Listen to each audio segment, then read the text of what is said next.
Hello everyone, today we are going to talk about the latest released movie called Aquaman 2, and today we are going to review Aquaman 2. So how is this movie?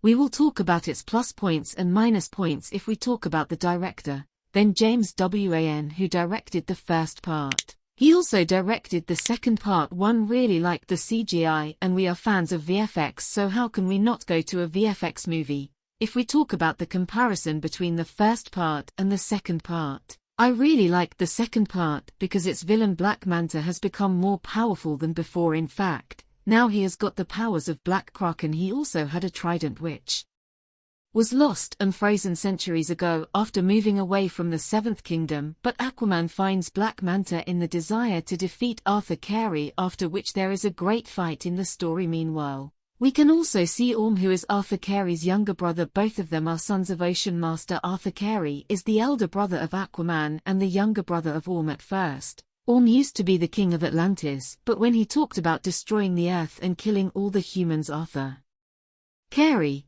who used to live in the human world, felt that this was wrong. After that, he went down and fought, and after winning, he got a letter from Ocean Master, but he felt that Aquaman is a better name, so he kept it in this story. Arthur Carey's younger son is also shown, which was only 6 or 8 months old, but still he can talk to the fishes and water creatures. Along with this, Aquaman's wife Mira is also shown with Johnny Depp.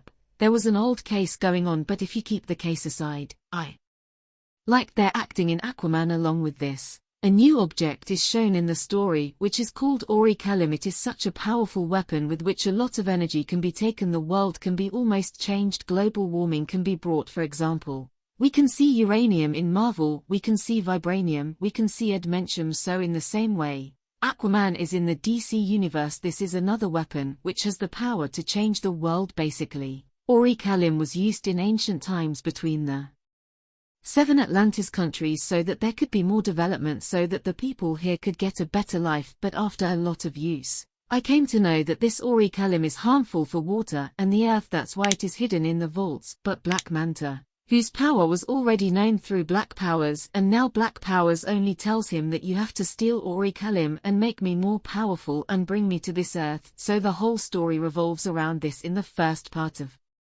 this story, there was another character named Valko. Now this is Valko, who played the role of Green Goblin in the Spider-Man movie, which is the villain of Peter Parker. The Green Goblin sitting on the glider suit, he is a supervillain in that movie. In this movie, he was shown as a sidekick of the superhero, but I was missing him in the second part, but this time he was not. If we keep the characterization aside and talk about the superpowers this time, Aquaman also had an auto-generated suit which could make him invisible for a minute, with the help of which he made his brother, who was in an Azkaban, which means he was in an old jail. The 7 kingdoms had separated him from water. In these creatures, as soon as they touch the water, they become very powerful. They become body. They become six-packs. I drink water every day. I don't get it.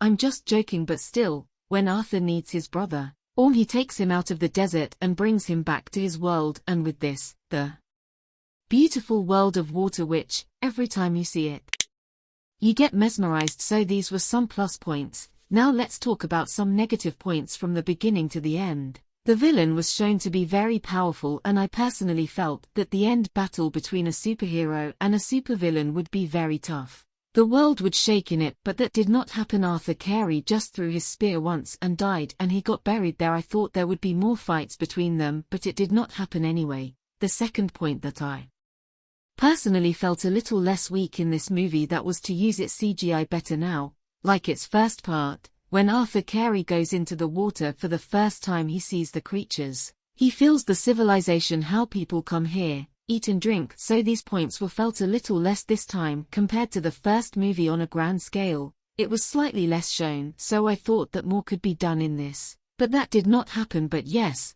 Arthur Carey's shortcomings, that is, Jason Momoa's acting. If you have seen the character of Jason Momoa in Fast 10, or when you have seen Jason in Slumberland, so he was so fun-loving. He was doing such a good acting. He was doing wow on everything. So here, he pulled the whole movie from his acting, which can be said to be a bonus point of this movie. I personally like this movie. If you have kids at home and you are a fan of DC, then I will definitely recommend you to go to the theater for Aquaman 2. And yes, do not forget to watch it in 3D. So Guys, this was a genuine review from my side regarding Aquaman 2. If you have not seen this movie yet, go and watch it in theaters. If you liked the video, then please like, comment and share it.